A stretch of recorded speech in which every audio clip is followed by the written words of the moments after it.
सानाम को जोहार ज्ञान सेन यूट्यूब चैनल पाहटा सेद खन सानाम को सगुन दाराम दलाबन गाते को और मिट्टी नवा वीडियो रे सानाम को सगुन दाराम और तेहना वीडियो दो बन दाड़ा रामदास टुडू रस्क जहां दो को मेताय कना माझी रामदास टुडू रस्क बारेते तेहन दो मिमिटा ते जतो बन पढ़ावा दला तले बाबन बिलोमा वीडियो बन एतहब उतरा और जहां को जुदी नवा चैनल पुलू धा बन नेलया उनको गोटे अरदास नवा चैनल बो सब्सक्राइब मा उना साथे बेल आइकन से घंटी बन दबामा एनखान आपेठेत अडी लगन नोटिफिकेशन सेटरवा और पुलू रे इना वीडियो बन नेल दाड़िया दला तले तेहन दो बन नेला माझी रामदास टुडू रस्क हा बारे तबन बाडाया रामदास टुडू वा जन्म दो 2/10/1854 साले रे हुई लेना। बाबा ᱧᱩᱛᱩᱢ दो माझी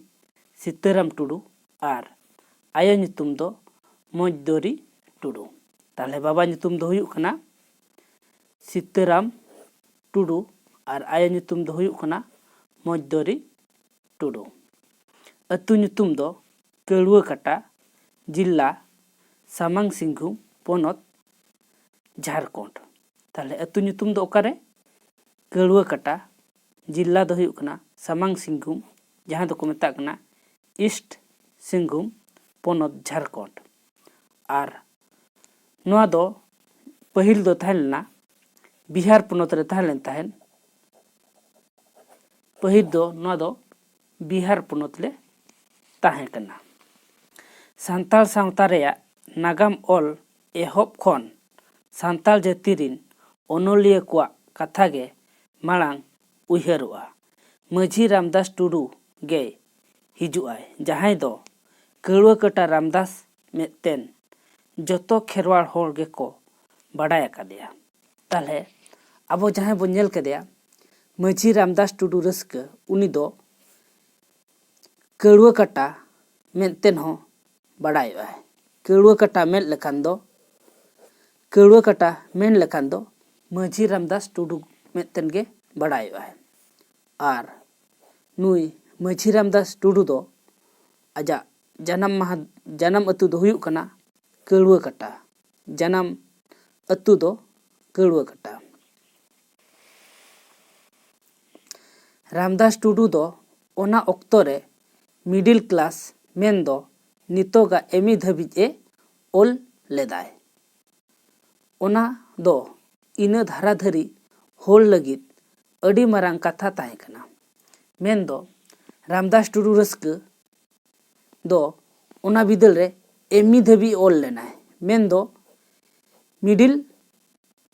स्कूल एमी धाबी ओल लेनाय और ओना बिदल रे नोआ दो अडी मारांग कथा ताहे कना। ओलोक कथा बाडाय कते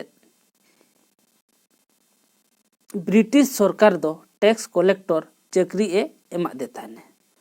जेते बेले ओलोक कथा बाडाय लेआय ब्रिटिश सरकार मेन दो ब्रिटिश सरकार टैक्स कलेक्टर चाकरी एमा दे ताहे।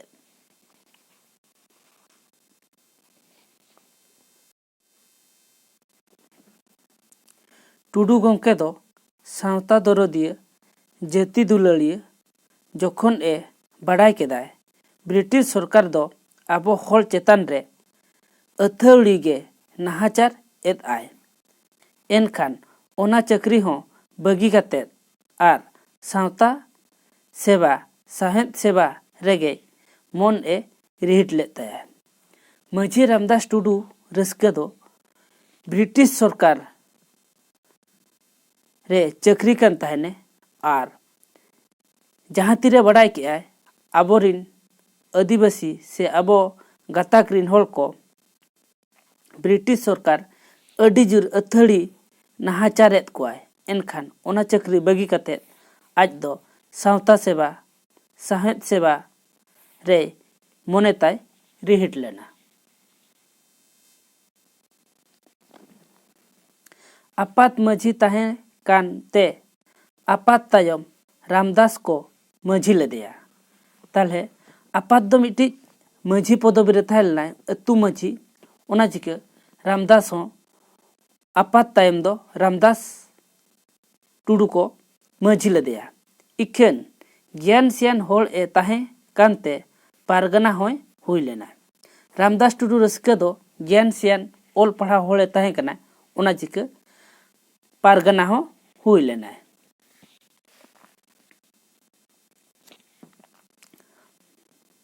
पोतोब लेकाते नेल लेखान मिटंग सुमुंग पुथी जहां दो खेरवाल वंशो धरम पुथी ᱧᱩᱛᱩᱢ ते बड़ायोआ जहां दो छापा सदर लेना 1895 साले रे ताले खेरवाल वंशो धरम पुथी दो 30 छापा लेना 1895 साले रे छापा सदर लेना आर नुआ पोतोब ना ᱧᱩᱛᱩᱢ दो हुयुग कना खेरवाल वंशो धरम पुथी दो अडी मरांग घटन गे हुई दाड़िया ताहें आर ओना खातिर गे कोलकाता लाफांग बिरदागार खन डिलीट मन ए नाम लेदा डिलीट माने दो हुयुग कना डॉक्टर ऑफ लिटरेचर माने माझी रामदास टुडू रस्के दो डिलीट मान तिकिन मन लेन ताहें खेरवाल वंशो धरम पुथी रे दो खेरवाल वंशो कुआ सानाम नेव नेमाचार धरम बोंगा बुरु कथा को सेरेंज आर थुती होतेते सदर कना जहां अब बन लैया खेरवाल वंशो धरम पुथी दो सांताल कुआ से खेरवाल वंशो कुआ सानाम नेव नेमाचार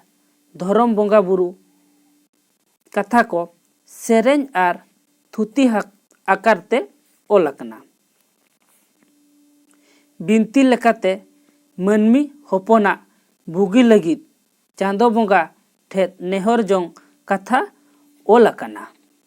बिनती लेकाते अब बन नेल लेखान दो चांदो बोंगा नेहर जोंग कथा हो ओलकना परिस हटिंग कथा चई नागार चंपा नागार कथा पिलचू हड़ाम पिलचू बुढ़ी साव अकिन रिन होपन को ताहे कना कर्मू गुरु होपन एरा सालो आर पारलो तिकिना डन चेदो कथा हस्ता कोड़ा कर्मू धर्मू तिकिना कराम गोसाई सेबाए कथा को अडी नपायते चितर आकाना मेन दो अडी नपायते ओल आकाना नोडे तहले अब बन नेल केया जहां खेरवाल वंशो धरम पुथी दो अडी नपाय कथा ओल आकाना परिस हटिंग कथा चई चंपा नागार कथा आर पिलचू हड़ाम पिलचू बुढ़ी साव अकिन रिन होपन को ताहे कना कर्मू गुरु होपन एरा सालो आर पालोआ तिकिना कथा डन चेदो कथा आर हस्ता कोड़ा कर्मू धर्मू तिकिना कोरो कराम गोसाई सेबाए रे कथा हो अडी नपायते ओल आकाना मिद पाहटा रे आबुआ धरम किरिस्तान धरम सेत सुतु इदी लगित ते सानाम इंग्रेज सरकार ए कुरुमुटु लेद जेखा जाति धरम बांचाव दोहोय अडी तेद गे लगती लेन ताहेत ओना बेड़ा रे खेरवाल वंशो धरम पुथी पासनाव दो जाति लगित मिटंग रस्के रिया बेवरा गे ताहे कना जहां अब बन लैया इंग्रेज सरकार दो धरम पासनाव लगित हेज लेना आर अबो आदिवासी से अबो सांताल चेतान रे अडी जुरताय जोश एम लेआय जहां फलोर की उनी दो किरिस्तान धर्मे पासनाव ताहेने आर ओना बेड़ा रे खेरवाल वंशो धरम पुथी रामदास टुडू रस्के गोंके तिकिन छापा सदर लेआ आर आबो जाति लगित मिटंग अडी मरांग रस्के बेवरा गे ताहे कना सरीगे खेरवाल वंशो धरम पुथी रेया धरम दु दोहो लगित माझी रामदास टुडू जहां कमी हटो आकादाय ᱚᱱᱟ ᱠᱷᱟᱹᱛᱤर ᱡᱩᱜᱽ ᱯᱟᱨᱚᱢ ᱡᱩᱜᱽ ᱫᱷᱟᱹᱵᱤᱡ ᱥᱟᱱᱛᱟᱲ ᱫᱚᱠᱚ ᱩᱭᱦᱟᱹᱨ ᱠᱟᱭ ᱜᱮᱭᱟ। ᱟᱵᱚ ᱡᱟᱦᱟᱸ ᱠᱷᱮᱨᱣᱟᱲ ᱵᱚᱝᱥᱚ ᱫᱷᱚᱨᱚᱢ ᱯᱩᱛᱷᱤ ᱩᱰᱩᱠ ᱞᱮᱜᱼᱟ ᱠᱤᱱ ᱢᱟᱹᱡᱷᱤ ᱨᱟᱢᱫᱟᱥ ᱴᱩᱰᱩ ᱨᱟᱹᱥᱠᱟᱹ ᱛᱤᱠᱤᱱ, ᱟᱨ ᱚᱱᱟ ᱫᱷᱚᱨᱚᱢ ᱫᱩᱜ ᱫᱚᱦᱚ ᱞᱟᱹᱜᱤᱫ ᱢᱟᱹᱡᱷᱤ ᱨᱟᱢᱫᱟᱥ ᱴᱩᱰᱩ ᱨᱟᱹᱥᱠᱟᱹ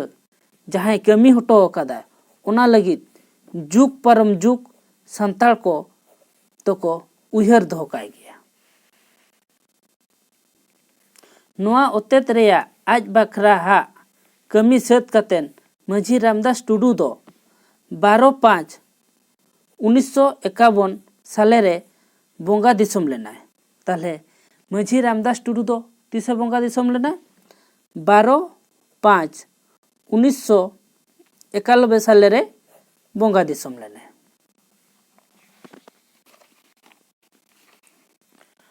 ᱵᱷᱤᱰᱤᱭᱳ ᱧᱮᱞ ᱠᱟᱛᱮ ᱪᱮᱫ ᱞᱮᱠᱟ ᱵᱚᱱ ᱵᱩᱡᱷᱟᱹᱣ ᱠᱮᱜᱼᱟ ᱚᱱᱟ ᱫᱚ ᱥᱟᱱᱟᱢ ᱠᱚᱜᱮ ᱠᱚᱢᱮᱱᱴ ᱫᱟᱨᱟᱭ ᱛᱮ ᱞᱟᱹᱭ ᱛᱟᱵᱚᱱ ᱯᱮ। ᱟᱨ ᱡᱟᱦᱟᱸᱭ ᱠᱚ ᱡᱩᱫᱤ ᱱᱚᱣᱟ ᱪᱮᱱᱮᱞ ᱯᱩᱭᱞᱩ ᱫᱷᱟᱣ ᱵᱚᱱ ᱧᱮᱞᱮᱜᱼᱟ ᱩᱱᱠᱩ ᱠᱚᱴᱷᱮᱱ ᱟᱨᱫᱟᱥ ᱱᱚᱣᱟ ᱪᱮᱱᱮᱞ ᱵᱚ ᱥᱟᱵᱥᱠᱨᱟᱭᱤᱵ ᱢᱟ, ᱚᱱᱟ ᱥᱟᱶᱛᱮ ᱵᱮᱞ ᱟᱭᱠᱚᱱ ᱥᱮ ᱜᱷᱟᱱᱴᱤ ᱦᱚᱸᱵᱚᱱ ᱫᱟᱵᱟᱣ ᱢᱟ। ᱮᱱᱠᱷᱟᱱ ᱟᱯᱮ ᱴᱷᱮᱱ ᱟᱹᱰᱤ ᱞᱚᱜᱚᱱ ᱱᱳᱴᱤᱯᱷᱤᱠᱮᱥᱚᱱ ᱥᱮᱴᱮᱨᱚᱜᱼᱟ ᱟर ᱯᱩᱭᱞᱩ ᱨᱮ ᱤᱧᱟᱹᱜ ᱵᱷᱤᱰᱤᱭᱳ ᱵᱚᱱ ᱧᱮᱞ ᱫᱟᱲᱮᱭᱟᱜᱼᱟ। ᱰᱮᱥᱠᱨᱤᱯᱥᱚᱱ ᱨᱮ ᱴᱮᱞᱤग्राम ᱨᱮᱱᱟᱜ ᱞᱤᱝᱠ ᱮᱢ ᱟᱠᱟᱱᱟ, ᱥᱟᱱᱟᱢ ko ᱟᱨᱫᱟस ᱴᱮᱞᱤग्राम ᱨᱮᱵᱚᱱ ᱡᱚᱭᱮᱱ ᱢᱟ ᱟᱨ ᱱᱚᱣᱟ ᱠᱚᱨᱮᱱᱟᱜ PDF ᱠᱚᱵᱚᱱ ᱧᱟᱢ ᱢᱟ। ᱢᱟ ᱛᱟᱦᱞᱮ ᱛᱮᱦᱮᱧᱟᱜ ᱵᱷᱤᱰᱤᱭᱳ ᱫᱚ ᱱᱚᱰᱮ ᱜᱮ ᱛᱟᱦᱮᱱ ᱠᱟᱱᱟ, ᱟᱨ ᱢᱤᱫᱴᱤᱡ ᱵᱷᱤᱰᱤᱭᱳ ᱨᱮᱵᱚᱱ ᱧᱟᱯᱟᱢᱟ। ᱤᱱᱟᱹᱜ ᱫᱷᱟᱹᱵᱤᱡ ᱛᱮ ᱤᱧ ᱯᱟᱦᱴᱟ ᱥᱮᱫ ᱠᱷᱚᱱ ᱫᱚᱲᱦᱟ ᱛᱮ ᱜᱚᱰ ᱟᱨ ᱡᱚᱦᱟᱨ।